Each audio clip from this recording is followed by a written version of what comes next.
Dear students, आज का topic Biot-Savart law का एप्लीकेशन। और इस एप्लीकेशन के अंदर मैं आपको बताने जा रहा हूँ इंटेंसिटी ऑफ मैग्नेटिक फील्ड, यानी कि मैग्नेटिक फील्ड की इंटेंसिटी निकालना है on the axis of circular loop. अब यहाँ पे सबसे बड़ी बात ये आती है कि सर्कुलर लूप की एक्सिस क्या होती है। सर्कुलर लूप की एक्सिस के लिए हम लोग क्या करते हैं, सबसे पहले एक सर्कुलर लूप लीजिए। ये सर्कुलर लूप हो गया, इसका ये क्या है, दैट इज सेंटर। और इस सेंटर से जाने वाली जो भी नॉर्मल लाइन होगी, ये देखो ये नॉर्मल लाइन है, और ये जो नॉर्मल लाइन होती है यही लाइन को हम लोग एक्सिस ऑफ सर्कुलर लूप कहते हैं। Is that clear? ठीक है। अब देखो बेटा, जब हमने ऐसा किया तो मैंने क्या किया, एक सर्कुलर लूप इसके अंदर लिया, और इस सर्कुलर लूप में हमने करंट जो है ये आई गई, और ये इसके अंदर आई करंट क्या कर रही है, फ्लो कर रही है। और इस सर्कुलर लूप की जो रेडियस है इसको मैंने क्या मान लिया, दैट इज ए। ये सर्कुलर लूप की रेडियस है जिसको मैंने ए सपोज कर लिया। ठीक है। अब देखो मैंने क्या किया, एक्सिस पे एक पॉइंट ले लिया, इस पॉइंट को हमने P सपोज कर लिया। ठीक। अब इसी लूप के ऊपर एक मैंने क्या किया, एक स्मॉल एलिमेंट चूज कर लिया, दैट इज dl। और dl है, और ये तुम्हारी देखो यहां से लेकर के ये कोई पॉइंट है, इसके बीच की डिस्टेंस क्या है, r। तो इसका वेक्टर क्या होगा, वेक्टर r। और जो वेक्टर r होता है ना, ये क्या होता है कि वो dl और r एक दूसरे के क्या होते हैं, परपेंडिकुलर होते हैं। यानी कि जो वेक्टर dl है और ये वेक्टर r, ये क्या होंगे, they are perpendicular to each other. क्योंकि इसमें क्या होता है, करंट एलिमेंट होता है, बिना करंट एलिमेंट के तुम इसके अंदर फील्ड को डिडक्ट नहीं कर सकते हो।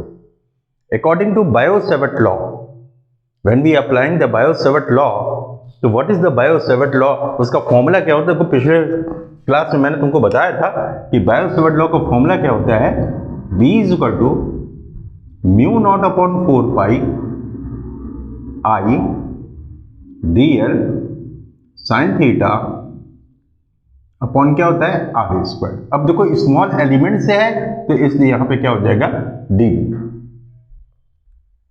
अब देखो कि ये जो वेक्टर r है इस एक्सिस के साथ कितने डिग्री एंगल सबटेंड कर रहा है, यानी कि 5 एंगल सबटेंड कर रहा है।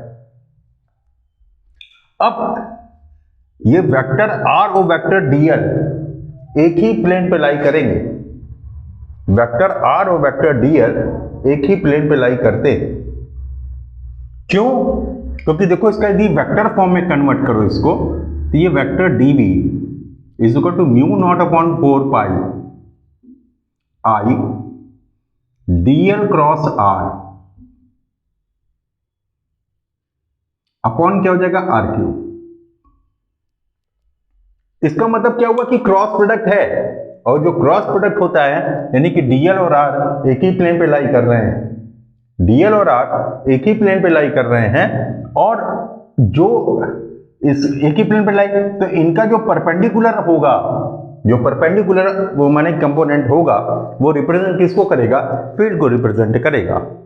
इसका मतलब क्या हुआ कि जो भी उसके एलिमेंट dl से जो रिप्रेजेंटेड फील्ड एट B मिलेगी, वो इस वाली लाइन के, देखो किस वाली लाइन के, देखो हम इसको दोबारा बना रहे हैं, इस वाली लाइन के क्या होगी, ये B क्या होगी, परपेंडिकुलर होगी, दिस वन। अब जब ये परपेंडिकुलर है तो इसका मतलब इसके साथ का ये एंगल क्या हो गया, 90। ठीक है ना। तो इसका मतलब ये रिजॉल्व होगा, dB क्या होगा, रिजॉल्व होगा। और जब ये रिजॉल्व होगा तो ये देखो क्या पाएगा, dB का cos फाई। जब dB का cos फाई तो dB का sin फाई कहां मिलेगा, ये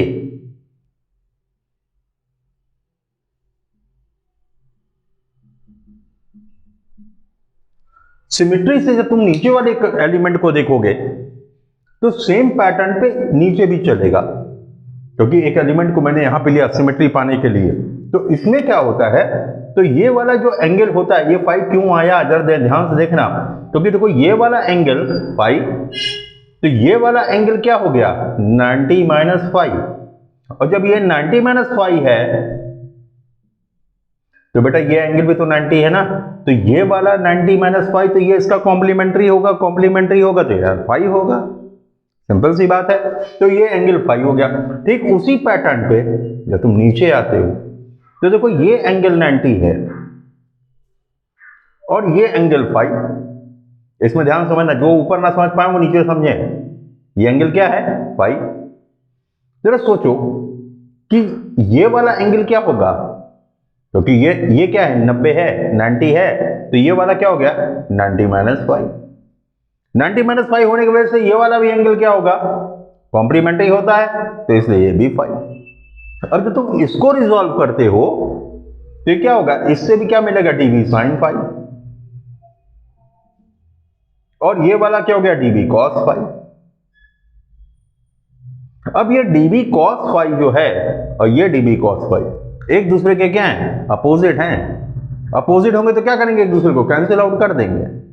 तो फील्ड किससे मिलेगी, केवल इस वाले कंपोनेंट से ही तुमको क्या मिलेगी, मैग्नेटिक फील्ड मिलेगी। अब इसको कैसे करते हैं, इसको देखो। अब जब हम इस पे जो फील्ड डीबी हमको मिलता है वो डीबी क्या मिला, mu naught upon 4 pi I D L sine 90 sine 90 upon क्या हो गया आर स्क्वायर, और साथ में क्या है उसका, क्या है साइन फाइव, क्योंकि कंपोनेंट है उसका। अब कंपोनेंट होने की वजह से साइन 90 की वैल्यू क्या है 1। जब साइन 90 की वैल्यू 1 तो dB is equal to mu naught upon 4 pi I D L upon R square sine five. अब जो ये साइन फाइव है इसको पाने के लिए हमको क्या करना पड़ेगा, देखो ये ट्रायंगल दिख रहा है तुमको, राइट एंगल ट्रायंगल है, इसमें तुमने एक पॉइंट ये इसका सेंटर O ले लो और इस पर एक कोई पॉइंट P ले लो, A ले लो। अब इस ट्रायंगल AOP में जो साइन फाइव है, यानी कि इन ट्रायंगल AOP में sine five perpendicular upon hypotenuse, perpendicular क्या है OA, और हाइपोटेन्यूज क्या है AP, और OA है कितना रेडियस ऑफ सर्कुलर लूप, तो कितना हो गया A, और AP क्या है यही तुम्हारा R, तो इससे साइन फाइव की वैल्यू मिल गई। अब इसके इतने स्मॉल एलिमेंट से जो फील्ड बन रही है dB is equal to mu naught upon 4 pi I by R square sine five की वैल्यू A अपॉन R, और ये क्या हो गया dl। इसका मतलब इसमें वेरिएबल क्या है, यही dl है, जिसकी वजह से फील्ड क्या कर रही है डिपेंड कर रही है। जब इतने स्मॉल एलिमेंट से फील्ड भी क्या होगी बहुत ही स्मॉल होगी, तो हमको चाहिए यार पूरा सर्कुलर लूप, तो पूरा सर्कुलर लूप कैसे पाओगे, हम क्या करेंगे डीएल के स्मॉल सेक्शन को इस पार्ट पे चलाएंगे और चलाते चलाते चलाते फिर यहां पर पहुंचेंगे। तो जितने भी डीबी कॉस फाइव होंगे वो सारे के सारे एक दूसरे को कैंसिल आउट करेंगे और सारे तुमको क्या मिलेंगे डीबी साइन फाइव का समेशन मिलेगा, और समेशन होने के वजह से हम इसको क्या करते हैं इंटीग्रेट कर देते हैं फॉर होल सर्कुलर लूप। तो इसका मतलब क्या हो गया B इज इक्वल टू, ये सारी चीजें बेटा क्या हैं कांस्टेंट हैं, तो इनको ससुरों को सबको बाहर निकाल दो, 4 pi R cube into A है ना, क्लियर। अच्छा अब देखो यार इतना चीज तो कांस्टेंट था, इसको मैंने इंटीग्रेशन से बाहर कर लिया, लेकिन हम चल किसका समेशन किसका ले रहे हैं, इस सर्कुलर लूप के हर पॉइंट पर हम चल रहे हैं, तो उससे कितनी फील्ड जनरेट हो रही है वो चीज को हम लोग फाइंड आउट कर रहे हैं। तो हम क्या लिखेंगे यहां पे, सर्किल की सरकमफ्रेंस का फॉर्मूला तुमको पता ही होगा, और होता कितना है 2 पाई आर, बट यहां पे रेडियस कितनी है a, तो यहां पे कितना हो जाएगा 2 पाई a, और ये क्या हो गया 1 dl। जब हम इसके होल लूप की बात कर रहे हैं तब ऐसा है, कभी कभी क्या होता है सेमी सर्कुलर लूप ले लेते हैं, उसकी एक्सिस पे देखते हैं, तो वहां पर हम क्या करते हैं 0 से पाई है, लेकिन यहां पे हम पूरे सर्कुलर लूप की बात कर रहे हैं, तो जब पूरे सर्कुलर लूप की बात करेंगे तो 0 से 2 पाई है, इंटीग्रेट करना है। और सब लोग हर बच्चा जानता है कि 1 का इंटीग्रेशन क्या होता है विद रिस्पेक्ट टू x, तो तुम कहोगे सर x, तो यहां पर भी क्या हो जाएगा, यहां पर क्या है 1 का इंटीग्रेशन कर रहे हो किसके रिस्पेक्ट में, l के रिस्पेक्ट में, तो क्या आएगा l आएगा, तो क्या मिलेगा b is equal to mu naught I into a upon R cube, 4 pi R cube, 4 pi को ना भूलना क्योंकि इसमें सोते हैं बच्चे, देखो ये 4 पाई है, 4 पाई आर क्यूब, और ये 1 dl का इंटीग्रेशन क्या होता है l, और ये क्या हो जाएगा 0 से 2 पाई a। अब इसमें करते क्या है, लिमिट को पुट करो, बहुत आसान काम है, upper limit minus lower limit लगा दीजिए इसके अंदर, देखिए कितना मस्त सी चीज पाएंगे आप लोग।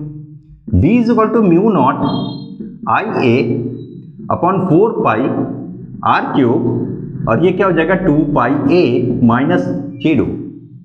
अब यहां सबसे बड़ा प्रश्न हुआ कि ये r क्या है, r तो यार ये डिस्टेंस हुई ना, और गिवन डिस्टेंस क्या है यहां से यहां तक की x, और ये इसकी सर्कुलर लूप की रेडियस क्या है a, तो इस r को भी हम लोग पाइथागोरस थ्योरम लगा करके हम इस r की वैल्यू को निकाल सकते हैं।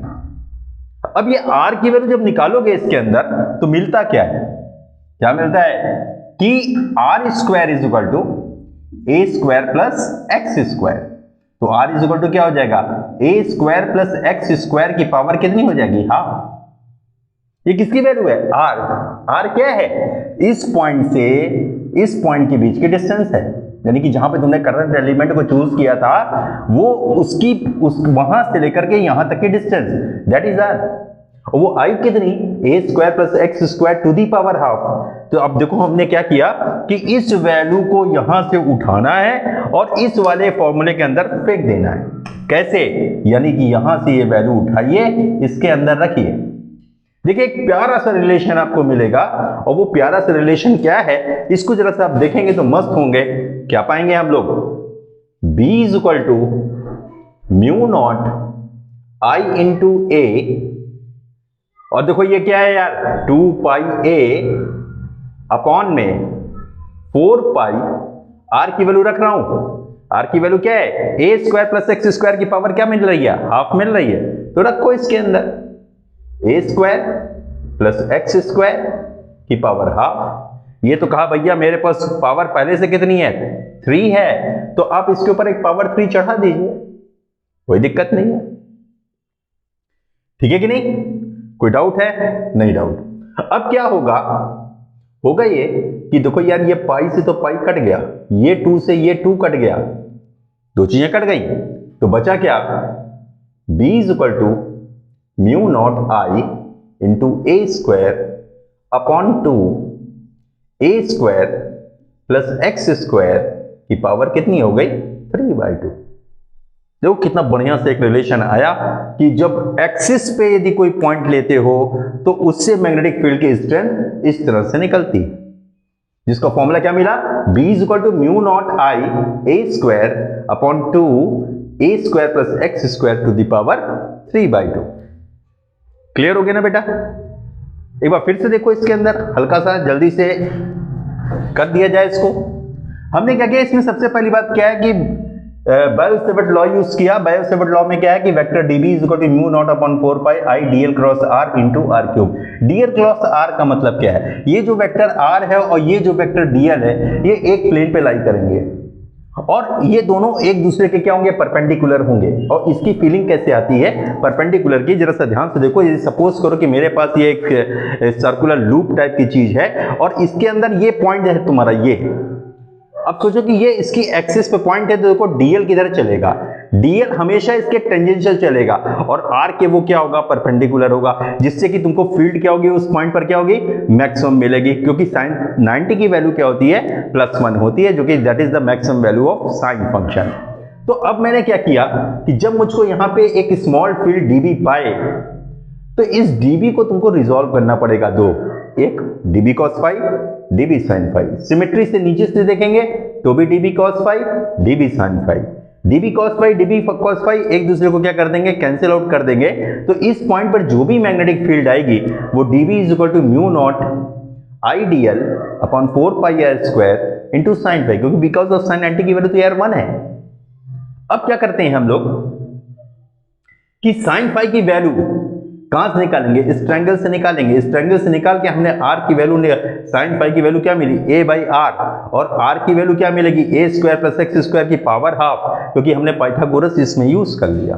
और यूज करने के बाद जैसे ही मैंने इसके अंदर अप्लाई किया तो देखो सारे कांस्टेंट तो इंटीग्रेशन से बाहर हो जाएंगे, बस हमको क्या मिलेगा, जो हमारा वेरिएबल है, क्योंकि b किस पे डिपेंड कर रहा था, इसकी सरकमफ्रेंस पे डिपेंड कर रहा था। अब इसकी सरकमफ्रेंस क्या है, 2 पाई है, तो आपने 0 से 2 पाई है इसको इंटीग्रेट किया। इंटीग्रेट करने के बाद तुम्हारा देखो l आया, लिमिट को मैंने पुट किया। जब लिमिट को मैंने पुट किया तो हमको क्या मिल गया, मैग्नेटिक फील्ड की स्ट्रेंथ का फॉर्मूला मिल गया। अब इसके बाद मैं क्या करने चल रहा हूं, इस पे एक छोटा सा क्वेश्चन देखो कि क्वेश्चन कैसे आते हैं। ध्यान से देखना, बहुत अच्छा है, सरल है, मजा पाओगे।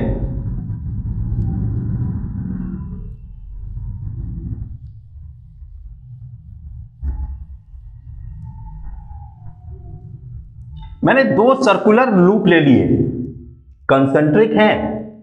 कंसंट्रिक होने का मतलब क्या है कि दोनों के सेंटर एक होंगे, यानी सपोज करो कि एक तुम्हारा कंसंट्रिक लूप ये है, एक लूप ये और एक लूप ये। इसमें मैंने क्या किया, बस इसकी रेडियस को मैंने r कर लिया, r1 कर लिया, और इस बड़े वाले की रेडियस को मैंने r2 कर लिया। इस वाले जो स्मॉल लूप है जिसकी रेडियस r1 है, उसमें मैंने करंट को कौन सा फ्लो कराया, एंटी क्लॉकवाइज डायरेक्शन लिया, और एंटी क्लॉकवाइज डायरेक्शन लेने पर इसके अंदर करंट को हमने I1 सपोज कर लिया। और इसके अंदर मैंने क्या किया, इसमें भी एंटी क्लॉकवाइज दिया, तो एंटी क्लॉकवाइज लेने पर इसमें मैंने I2 करंट लिया। इसकी एक्सिस पे यहां पे एक पॉइंट चूज किया जिसकी डिस्टेंस यहां से मैंने क्या ली, सपोज टू बी मैंने x ले ली। ये सब न्यूमेरिकल में न्यूमेरिकल वैल्यूज गिवन रहती हैं, आप बस केवल क्या करिएगा, बस यही वैल्यू को इसके अंदर ठोकिएगा और आंसर खट से निकालिएगा। अब इसमें देखो सबसे बड़ी बात है फील्ड। फील्ड क्या होगी, फील्ड क्या होगी, क्योंकि एंटी क्लॉकवाइज है। एंटी क्लॉकवाइज का मतलब क्या है, एंटी क्लॉकवाइज का मतलब आउटवर्ड फील्ड होगी, इस वाले लूप से भी मिलेगी, इस वाले लूप से भी मिलेगी। लेकिन जब दोनों ही लूपों में करंट के डायरेक्शन को रिवर्स कर दोगे, यानी कि एक लूप में क्लॉकवाइज और एक लूप में एंटी क्लॉकवाइज, तो उस केस में क्या होता है कि एक से आउटवर्ड फील्ड और एक से इनवर्ड फील्ड आएगी। और ऐसा करने से क्या होता है, आउटवर्ड और इनवर्ड में जब रिजल्टेंट निकालते हैं तो हम लोग करते क्या हैं कि जो बड़ी फील्ड होती है उसी में से छोटी वाली फील्ड को माइनस कर देते हैं, और रिजल्टेंट का डायरेक्शन उस ओर होता है, रिजल्टेंट का डायरेक्शन उस ओर होता है जिसकी बड़ी फील्ड में से आपने छोटी फील्ड को सब्सट्रैक्ट किया है। अब इसमें हम ये वाला फॉर्मूला यूज करेंगे, पहले स्मॉल लूप से, यानी कि छोटे वाले लूप से, स्मॉल लूप। तो उससे तुम्हारा V1 क्या आएगा, V1 आएगा म्यू नॉट I1, इसकी रेडियस क्या है R1। देखो फॉर्मूला देखो, I इंटू ए स्क्वायर है, ए स्क्वायर का मतलब R1 स्क्वायर है, अपॉन 2 ए स्क्वायर। अब देखो फिर मेरी बात से ए स्क्वायर क्यों निकल रहा है, क्योंकि तुम्हारे फॉर्मूले के अंदर ए है, लेकिन यहां पर रेडियस कितनी है, R1 है, तो हम यहां पे क्या लिखेंगे, R1 स्क्वायर प्लस डिस्टेंस तो मैंने x से ली है, तो ये क्या हो जाएगा R1 square plus x square की पावर कितनी हो जाएगी 3/2। सिमिलरली तुम V2 निकाल लो बड़े वाले लूप से। अब की बार हमने ये वाला लूप चूज कर लिया, और जब ये वाला लूप चूज किया तो V2 is equal to mu naught I2 R2 square upon 2 R2 square plus x square की पावर कितनी हो गई 3/2। अब क्योंकि दोनों यार सेम डायरेक्शन में है, तो सेम डायरेक्शन में जो फील्ड आएगी वो फील्ड क्या होगी, B1 प्लस B2, और B1 प्लस B2 में जो कॉमन पार्ट है उसको निकाल के बाहर कर लो, बाकी सबको जोड़ दो तो तुम्हारा क्या नाम से रिजल्टेंट इंटेंसिटी निकल आएगी। तो क्या आएगा, म्यू नॉट अपॉन 2 तो कॉमन है, तो बचा क्या, I1 R1 square upon R1 square plus X square power 3/2, I2 R2 square upon R2 square plus X square की पावर 3/2। ये देखो तुम्हारा क्या आया, ये देखो तुम्हारा क्या आया, गंदगी सारी मैं मिटा दे रहा हूं, गंदगी जितनी भी इसके अंदर की है ये सब मिटा दीजिए, तो साफ कर दिया मैंने। अब तुम्हारा जो एक्सप्रेशन आया वो एक्सप्रेशन क्या मिला, mu naught upon 2 I1 R1 square upon R1 square plus X square to the power 3/2 plus I2 R2 square X square plus R square plus R2 square plus X square की power 3/2। आपने अब इसका field का direction भी लिखना है, क्योंकि outward field है, तो आउटवर्ड फील्ड कैसी होगी, डॉट से होगी, या डॉट से रिप्रेजेंट करो। यदि ये XY प्लेन में है तो जो फील्ड आ रही है वो कैसी आ रही है, कौन सी प्लेन में होगी, Z एक्सिस पे होगी, और Z एक्सिस का मतलब k कैप। तो अब देखो जैसा ये तो तुम्हारा इस तरह का था। अब दूसरा तरीका क्या है, एक दूसरे के वर्टिकल लूप ले लो। वर्टिकल लूप का मतलब क्या है, एक हॉरिजॉन्टल ले लो एक वर्टिकल ले लो। देखो यार ये तुम्हारी क्या नाम से एक्स एक्सिस, ये वाई एक्सिस हो गई, और ये तुम्हारी क्या हो गई, एक्स एक्सिस हो गई। अब तुमने क्या किया, एक लूप को तो तुमने ऐसे ले लिया, ये कैसा है, वर्टिकल लूप है यानी कि अलोंग वाई एक्सिस, और एक लूप कैसा है, हॉरिजॉन्टल है यानी कि ये लूप ले लिया। दोनों की रेडियस सपोज कर लो कि सेम है, और जब रेडियस सेम है तो जरा सोचो कि एक पॉइंट ये, ठीक है ना, और एक पॉइंट इसका सेंटर दोनों का कंसेंट्रिक है, तो इस पॉइंट यानी कि इसके सेंटर पे, दोनों के सेंटर पे फील्ड कितनी होगी उसको कैसे निकालोगे, ये थोड़ा सा, क्योंकि ये केवल सर्कुलर लूप है, पॉइंट टू बी नोटेड, ये केवल सर्कुलर लूप है। अब केवल सर्कुलर लूप है तो अब इसके सेंटर पे जब हम फील्ड को निकालेंगे तो जरा देखो इसके लिए फॉर्मूला क्या यूज करेंगे। देखो इसमें करंट तुम्हारी क्या है, सपोज टू बी I, ठीक है ना, ठीक, I1 कर लो, और इसकी रेडियस को अलग करने के लिए R1 इसको रेडियस कर लो, और जो ये वर्टिकल लूप है इसकी रेडियस को R2 कर लो, और जो भी करंट इसके अंदर फ्लो कर रही है, देखो करंट का डायरेक्शन कैसा है, ये करंट का जो इसमें डायरेक्शन देंगे ना यार, ये भी एंटी क्लॉकवाइज ही देंगे। आप कहोगे सर क्लॉकवाइज क्यों नहीं दे रहे हो, किसी क्वेश्चन में क्लॉकवाइज आए तो आप क्लॉकवाइज यूज कर लीजिएगा, मैं इसको एंटी क्लॉकवाइज लेके चल रहा हूं। अब इससे क्या होता है, जब इसके सेंटर पे जब फील्ड आएगी तो आउटवर्ड फील्ड निकलेगी, कौन से, इस वाले से, और निकलेगी कितनी, B2, और इस वाले से कितनी निकलेगी, B1। तो B2 और B1 जो होगा, अब देखो ये वाली का क्या निकल रही है, B1, तो ये जो हॉरिजॉन्टल लूप है तुम्हारा उससे B1 पा रहे हैं, तो B1 की जो न्यूमेरिकल वैल्यू आएगी, B1 इज इक्वल टू, देखो ये सर्कुलर लूप है, एक्सिस पे नहीं है, सर्कुलर लूप के सेंटर पे है, तो इसके फॉर्मूले को पाते कैसे हैं, इसके फॉर्मूले को पाते कैसे हैं, इसी में ही हम चेंज कर देते हैं बेटा, x 0 कर दोगे, और जैसे ही तुम x 0 करोगे तो सर्कुलर लूप के सेंटर पे फॉर्मूला मिल जाएगा। कैसे मिल जाएगा, तो देखो इसमें जरा ध्यान से, x इज इक्वल टू तुमने 0 किया, ठीक है ना, जब x 0 किया इसके अंदर ठोका, ये हो गया mu naught I into A square upon 2 a square plus 0 का स्क्वायर, 0 का स्क्वायर यानी खत्म, पावर कितनी है 3/2। तुम जरा तो देखो ये 2 से 2 कटा, हाँ कटा, तो b इज इक्वल टू क्या मिला, mu naught I into A upon 2। देखो ऊपर पावर कितनी आएगी, 3 आएगी, और ऊपर इसके ऊपर पावर कितनी है, 2।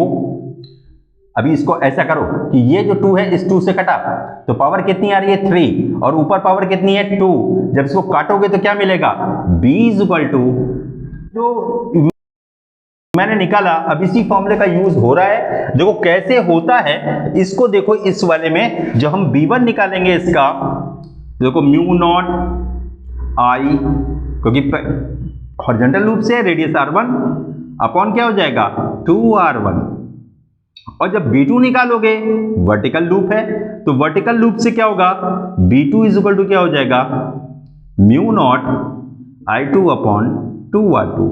देखो वही वाला फॉर्मूला मैंने इसके अंदर यूज किया है। अब इसमें डायरेक्शन की बात करेंगे क्योंकि वेक्टर क्वांटिटी है, बिना डायरेक्शन के कुछ नहीं होता। तो देखो इससे भी फील्ड जो तुम्हारी आ रही है उसका डायरेक्शन क्या है, इधर ही तो है यार, इसका डायरेक्शन किधर है, इधर है ना। अब इन दोनों के बीच का एंगल कितना है 90 है, और जैसे ही 90 है तो इसका मतलब क्या हुआ, इसका मतलब ये हुआ कि इन दोनों का जो रिजल्टेंट होगा वो यहां पर रिजल्टेंट मैग्नेटिक फील्ड को रिप्रेजेंट करेगा। तो तुमने क्या किया कि ये देखो मैंने इसकी रिजल्टेंट फील्ड निकाली, और दोनों क्या है आउटवर्ड हैं, तो आउटवर्ड का मतलब डॉट होता है। अब देखो दोनों ही आउटवर्ड होने की वजह से एक दूसरे के क्या है परपेंडिकुलर है, परपेंडिकुलर से रिजल्टेंट फील्ड कैसे आएगी b square is equal to b1 square plus b2 square. अब b1 square plus b2 square, तो अब देखो b1 की वैल्यू रखी तुमने तो क्या आ जाएगा mu not i1 upon 2r1 का क्या है स्क्वायर, प्लस इसमें क्या है mu naught i2 upon 2r2 का क्या है स्क्वायर। जो कॉमन है उसको निकाल लो, और जब कॉमन निकालोगे तो म्यू नॉट अपॉन 2 का स्क्वायर कॉमन, बचा क्या इसके अंदर i1 square upon r2 square, i1 square upon r1 square और i2 square upon r2 square. तो कितना आसान सा फॉर्मूला है, ठीक है ना। अब जब तुमने इसका b निकाला रिजल्टेंट, b क्या आएगा b का स्क्वायर निकला ना, b तो नहीं निकला ना। और जब इसका रिजल्टेंट निकालोगे एक बढ़िया सा प्यारा सा फॉर्मूला तुम्हारे सामने देखो फिर पेश करने जा रहा हूं। कौन सा formula b is equal to क्या है, अब इसका स्क्वायर रूट तो बाहर निकल के आ जाएगा mu naught upon 2 square root, ये क्या हो जाएगा i1 square upon r1 square, i2 square upon r2 square. इस फॉर्मूले का यूज करके हम क्या निकाल सकते हैं इंटेंसिटी निकाल सकते हैं। लेकिन जब इसकी डायरेक्शन की बात करेंगे तो व्हाट इज द डायरेक्शन। अब डायरेक्शन क्या है, ये जो एंगल सबटेंड हो रहा है रिजल्टेंट का डायरेक्शन फ्रॉम द b2, यानी कि ये क्या है b2 है ना, तो हम डायरेक्शन किससे ले रहे हैं b2 से ले रहे हैं। तो जब b2 से डायरेक्शन लोगे तो इसमें क्या लगाते हो tan phi perpendicular upon base, यानी कि b1 अपॉन b2, b1 की वैल्यू रख दो b2 की वैल्यू रख दो, तो देखो इसमें म्यू नॉट अपॉन 2 और म्यू नॉट अपॉन 2 क्या हो जाएंगे कैंसिल आउट हो जाएंगे। तो क्या मिलेगा i1 अपॉन i2 और ये हो जाएगा r2 अपॉन r1। तो phi इज इक्वल टू क्या मिल जाएगा that is tan inverse i1 r2 plus i1 r2 upon i2 r1। ये तुमको क्या मिला डायरेक्शन मिला, किसका डायरेक्शन है रिजल्टेंट का डायरेक्शन है, रिजल्टेंट मैग्नेटिक फील्ड का डायरेक्शन है कहां पे at the centre of the given to loops. और इसके बाद का जो हम क्लास लूंगा उसमें बहुत अच्छे अच्छे डिफरेंट आर्क से डिफरेंट शेप से, ट्रायंगुलर है स्क्वायर है, ये सब सारे शेपों को हम लोग जो है अपने नेक्स्ट क्लास में देखेंगे। और बहुत ध्यान से नेक्स्ट लेक्चर को देखिएगा।